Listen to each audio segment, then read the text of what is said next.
Business.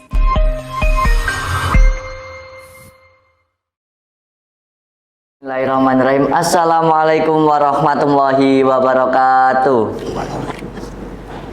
Kembali dengan Oasis, obrolan asyik dan inspiratif bersama saya Aluno Kenatra Saragosa. Hari ini Oasis kedatangan tamu istimewa Serda Marinir Aditya Arya Sakti, alumni SMA Muhammadiyah 8 Gresik.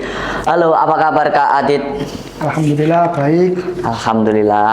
Mungkin bisa memperkenalkan diri dulu Kak, sekaligus menceritakan sedikit perjalanan setelah lulus SMA ini bagaimana?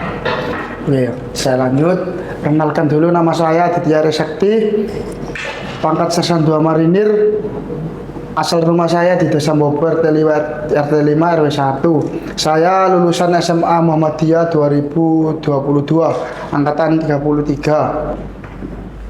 Oke, angkatan tahun 2022. Kalau boleh tahu nih Kak, kapan kakaknya ini tertarik untuk daftar TNI atau Angkatan Laut ini? Atau pas SMA atau pas lulusnya? Ya, sedikit cerita ya. Saya dulu tuh awalnya itu kelas 1, 2, 3 lah, itu masih belum ada niatan masuk tentara. Dulu itu saya masih sering-sering suka jogging, karena kan saya dulu kan ikut futsal, jadi saya sering jogging dulu itu.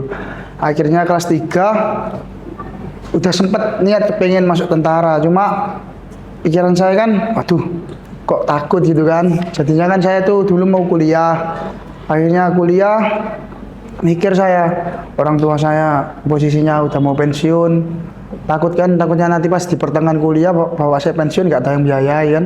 Akhirnya saya memutuskan untuk daftar tentara itu. 2 kali pendaftaran baru jadi saya. Jadi daftar pertama gagal saya gitu.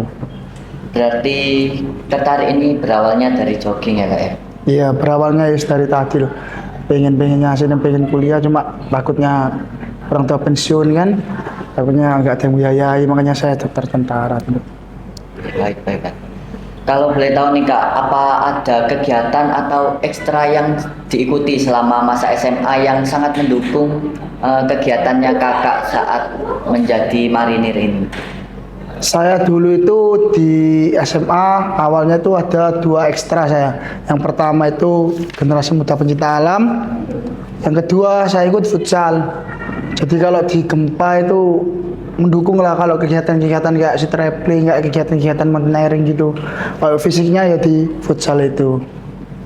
Kalau boleh tahu nih Kak, Gempa ini sebenarnya apa sih Kak? Gempa sendiri adalah kepanjangan dari generasi muda pencinta alam. Yang kegiatannya ada dari mountaineering, ada panjat tebing, ada susur sungai gitu. Jadi kegiatan-kegiatannya tuh biasanya kalau nggak bersih sungai, relawan-relawan gitu, panjat-panjat tebing gitu. Berarti sangat mendukung banget ya Kak? Sangat mendukung. Kalau boleh tahu masuk ke divisi apa Kak? Kalau saya dulu masuk di divisi panjat tebing saya. Jadi kalau ada kegiatan-kegiatan panjat tebing itu pasti saya yang ngurus itu. Kalau boleh tahu Kak, apa yang menginspirasi kakaknya untuk memilih jalur karir ini dibandingkan pilihan yang lain? Kan bisa kuliah atau langsung kerja gitu. Kenapa kok langsung milih TNI gitu? Ya itu tadi, saya kan kemarin kan awalnya itu mau kuliah. Tapi tiba-tiba kan saya kan kepikiran tadi itu kan, orang tua saya kayaknya nggak nututi lah kalau saya kuliah, soalnya orangnya kan mau pensiun kan.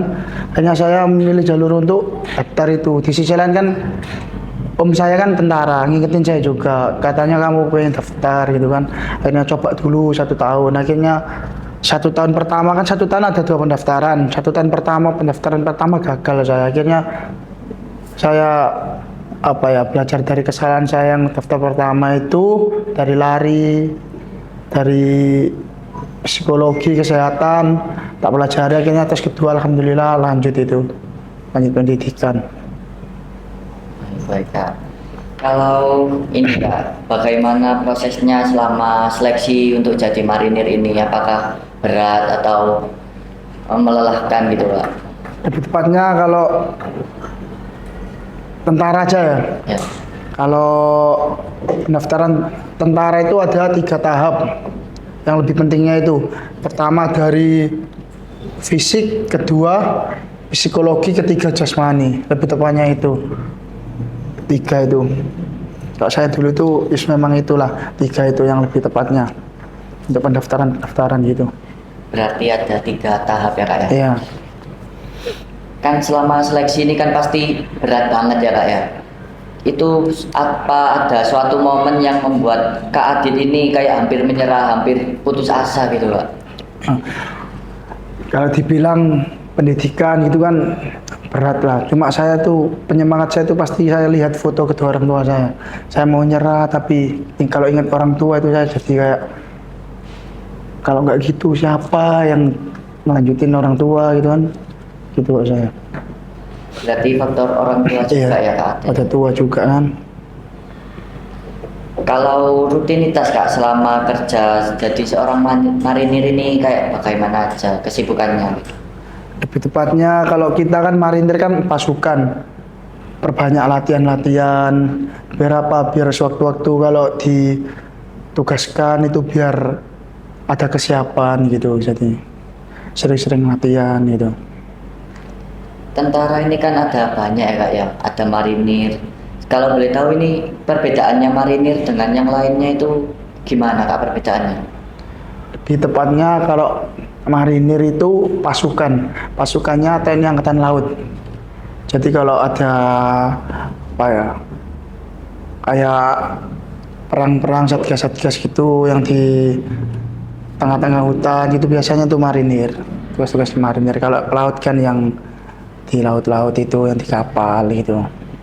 Berarti seperti garda terdepan gitu ya Kak? Iya, lebih tepatnya gitulah. Pasukan soalnya kan. Saat latihan-latihan gitu kan pasti kan capek ya Kak ya?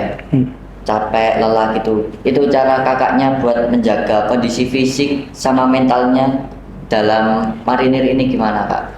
Jadi kalau kita mungkin ada waktu luang, usahakan kita sering-sering latihan fisik kayak jogging gitu. Karena apa? Biar kalau ada waktu-waktu kayak latihan-latihan tugas-tugas gitu, kita biar udah apa ya terjaga lah kondisi-kondisi fisik kita itu. Ya itu tadi sering-sering basic sendiri lah pribadi kayak jogging-jogging gitu aja pagi, sore gitu. Di sisi lain kita juga harus sering-sering latihan mengasah latihan nembak kita. Biar apa? Biar kita waktu di petugasan, biar kalau ada suara tembakan biar tidak kaget kita. Apa ya? Latah lah. Biar tidak kaget. Gitu aja sih. Kalau menjaga mental. Ini kan tentang fisik ya Kak ya? Kalau tentang fisik ini apakah ada teman yang menemani saat bincik-bincik sendiri gitu Kak? Apa memang pribadi aja? Oh, dulu kalau masih sipil itu, masih sebelum tes saya itu seringnya itu ya sama teman-teman sekolah saya dulu itu kadang ditemani juga teman-teman yang lulusan saya itu dulu kan juga ada yang sempat mau ikut daftar juga sama saya gitu. Untuk kalau di satuan ya masing-masing. Cuma kalau di sini kan kita cari-cari teman-teman aja yang mau gabung gitu. Kan ada kayak apa ya? Kayak grup-grup gitulah. Grup-grup squad-squad lari-lari gitu. Gitu sih kalau saya. Berarti ada temennya ya Kak ya? Ada. Di belakang. Iya. Kayak teman-teman gitu ada lah. Pengalaman sama nilai kehidupan Kak. Kan marinir ini kan mengabdi kepada negara ya Kak ya?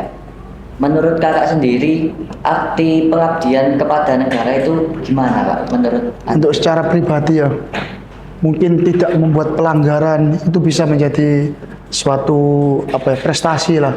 Tidak membuat pelanggaran, habis itu taat perintah, ada perintah atasan apa dilaksanakan, itu sudah cukup menurut saya. Dua itu. seperti itu ya.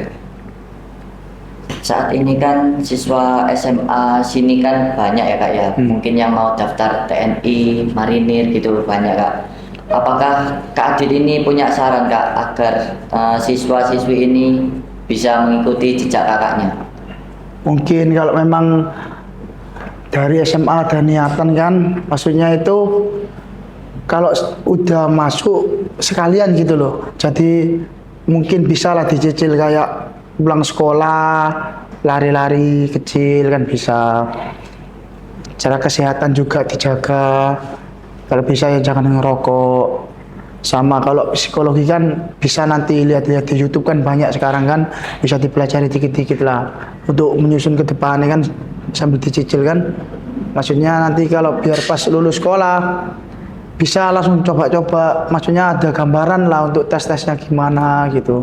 Dari saya gitu sih. Kalau saya dulu kan telat, saya kan awalnya kan memang nggak ada niatan. Jadi kan saya tes pertama itu masih ngeraba-raba, saya bingung ini mau gimana gitu. Mungkin bisa lah dicicil sambil lihat-lihat YouTube, kan banyak sekarang itu kayak gitu. Gitu buat dari saya. Berarti harus dicicil mulai sekarang ya. Kalau gitu enak juga kalau gitu. Kalau dicicil dari sekarang kan biasanya kan harus konsisten ya Kak ya. Dan biasanya yang paling susah itu menjaga konsistennya itu Kak. Kalau menurut Kakak itu gimana caranya agar kita itu bisa konsisten dari awal sampai akhir Kak? Kita harus cari, kalau menurut saya itu harus cari idola lah yang menginspirasi kita. Kalau saya dulu tuh idola saya itu King Sparko itu loh. Oh. Nah, jadi kan ada gambaran, saya kepengen jadi kayak gitu. Jadi buat menginspirasi kita, gitu. Jadi idola itu penting ya Kak ya? Penting. Kalau persiapannya dari sekarang Kak, persiapan apa yang sebaiknya itu dilakukan sejak masih sekolah? Nah, kayak yang tadi yang barusan saya ucapkan kan, mungkin kita latih fisik-fisik dulu lah. Oke, kalau sebelum berangkat sekolah kan nggak bisa lari, push up gitu nggak apa-apa. Yang nggak lari lah, nanti larinya pulang sekolah. Kalau selesai lari bisa lah sambil lihat-lihat di YouTube contoh-contoh tes psikologi, ambil lihat gimana, biar tahu lah. Habis itu kalau kesehatan kan gampang dari kita, tinggal kita hindari rokok, gitu-gitu aja sih kalau menurut saya kan. Kan kakaknya tadi kan kayak bilang push up, lari gitu kan termasuk kemampuan fisik ya Kak ya. Kalau dari karakter pribadi Kak, apa yang harus dibangun sejak saat ini Kak? Apakah kayak tanggung jawab, disiplin gitu Kak? Lebih tepatnya disiplin sih, karena kalau di tentara kan yang lebih menonjol itu disiplinnya. Kita harus bangun lebih pagi, habis bangun apa yang harus dilakukan, dirapikan, mandi, nyiapin apa yang perlu disiapkan itu. Disiplin lebih utama kalau dari saya. Menurut kakak arti atau definisi dari disiplin itu apa? Kak, menurut saya disiplin adalah Kak, menurut saya disiplin itu memang harus ada sih pada diri kita. Karena yang namanya prajurit ya, yang pertama ya harus disiplin itu. Karena bayangin aja lah kita perang, kalau nggak punya disiplin gimana? Nggak bisa, harus disiplin. Terutama disiplin waktu, itu penting. Berarti harus disiplin juga ya Kak ya? Iya. Selama jadi tentara ini atau marinir ini, apakah kakaknya ini pernah punya karakter atau fisik yang agak menjadi kendala gitu Kak bagi kakaknya? Mungkin gampang ngos-ngosan atau disiplinnya agak gimana gitu? Mungkin kalau masalah fisik, mungkin kayak saya tuh kalau lari bisa saya. Dulu tuh kayak saya kan yang susahnya kan renang. Kalau fisik dari saya kan, kalau di sini kan susah. Kalau cari tempat-tempat renang. Dulu saya kendala saya kalau di fisik itu renang saya. Karena dari tempat kita kalau di daerah sini kan jarang kolam renang kan, makanya susah. Kalau masalah renang-renang dulu itu saya. Makanya dulu saya kalau masih latihan pendidikan, yang paling mati-matian saya itu di masalah renang saya. Kalau yang lain-lain, alhamdulillah lah lancar. Gitu lah saya. Tadi kan ada masalah renang ya Kak ya.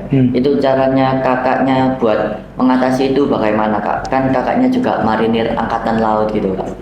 Kalau dari saya itu yang penting semua itu mental kita. Kalau mental kita nggak bisa ya nggak bisa. Tapi kalau mental kita udah mengucapkan saya harus bisa. Gimana caranya pasti bisa itu. Itu aja dari saya. Yang penting dari diri kita sendiri sih, ada nggak kemauan untuk itu. Itu aja dari saya. Zaman sekarang kan ini kan pasti banyak yang sering malas-malasan ya Kak ya, apalagi karena gadget gitu Kak. Menurut kakaknya mental apa yang harus dibangun buat generasi muda yang pengen buat nerusin jejak kakaknya jadi marinir gitu kan? Itu tadi, kita harus punya idola yang bikin kita tuh membangun ke sana itu tadi. Buat patokan lah, saya kepingin seperti itu. Gimana caranya saya menjadi seperti itu? Biar kita itu ada kayak rasa kepingin gitu loh, menjadi kayak seperti itu gitu. Jadi, ada panutan saya gitu, saya harus jadi seperti itu gitu. Gitu, dari saya itu harus ada contoh lah. Di baliknya itu tadi. Gitu dari saya. Mungkin bisa dari ayah, ayah saya sama kayak prajurit, saya pengen jadi kayak gitu. Minimal ada jadi panutannya lah kalau gitu saya. Berarti bisa membantu buat menuju kesuksesan ya? Iya. Kalau menurut kakaknya definisi dari sukses itu apa kak, sukses yang sebenarnya? Kak, dari saya itu sukses itu nggak harus jadi orang, menurut saya loh. Menurut saya kak, sukses itu yang bermanfaat bagi lingkungan kita.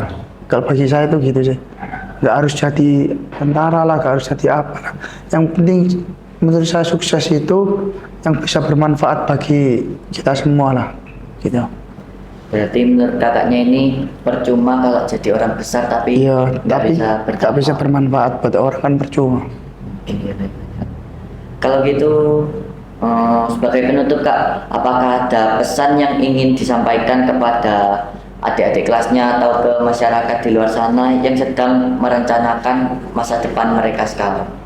Kak, dari saya, kalau memang punya niatan seperti itu, semangat, jangan gampang putus asa. Kalau memang latihan ya sekalian latihan gitu loh. Jangan latihan besoknya males-malesan gitu. Konsisten lah gitu aja kalau dari saya. Sebelum kita tutup, mungkin bisa kasih pesan dan kesan buat kakaknya 5 tahun ke depan. Pesan yang ingin disampaikan gitu. Kalau dari saya, pesan saya, kalau memang punya cita-cita, ya jangan nanggung-nanggung lah. Kita manfaatkan waktu sebaik mungkin. Gimana caranya kita itu tadi gak sia-sia lah untuk waktu itu. Ya saya sedikit cerita aja. Saya kalau mau cerita ya pengalaman saya untuk tes dulu tuh ya. Ini sebenarnya bukan kayak apa ya, kayak motivasi lah ya. Cuma apa ya, pengalaman kecil saya lah. Buat gambaran. Saya dulu tuh bangun pagi sholat subuh baru lari saya. Lari itu saya ikut bimbingan lari di Karangpilang sana. Balik jam 12. Jam 2 saya berangkat lagi ke Krian. Saya ikut bimbingan psikologi, balik sore. Habis balik saya nggak langsung pulang itu. Rumah Pak Rijal saya belajar gambar buat bimbingan psikologi saya lagi kan. Belajar gambar sama Pak Rijal jam 9 baru balik saya. Gitu terus setiap hari. Yang penting konsisten itu tadi. Mau apa ya? Mau berubah lah, mau belajar gitu aja kata dari saya. Ternyata sulit juga ya kak ya, Iya. juga. Itu kan tadi kan biasanya kan pulangnya sampai jam 9 gitu kak. Itu pernah nggak kak kayak dicariin orang tua gitu kak? Seringnya dicarian, cuma kan saya kan izinnya kan ke rumah Pak Rijal gitu. Jadi kan orangnya udah tahu, jadi orangnya juga udah percaya. Jadi awal-awal mungkin dicari, lama-lama kan udah kebiasaan kan, jadi udah tahu dia. Gitu. Ya, sudah kak, kalau gitu kita tutup aja ya kak podcastnya. Iya. Sekian podcast pada hari ini. Semoga apa yang telah disampaikan oleh Kak Adit ini dapat bermanfaat bagi kita semua dan juga dapat memberikan motivasi untuk kita semua. Sekian dari saya, nun wal qalami wa ma yasturun. Wassalamualaikum warahmatullahi wabarakatuh. Waalaikumsalam warahmatullahi wabarakatuh.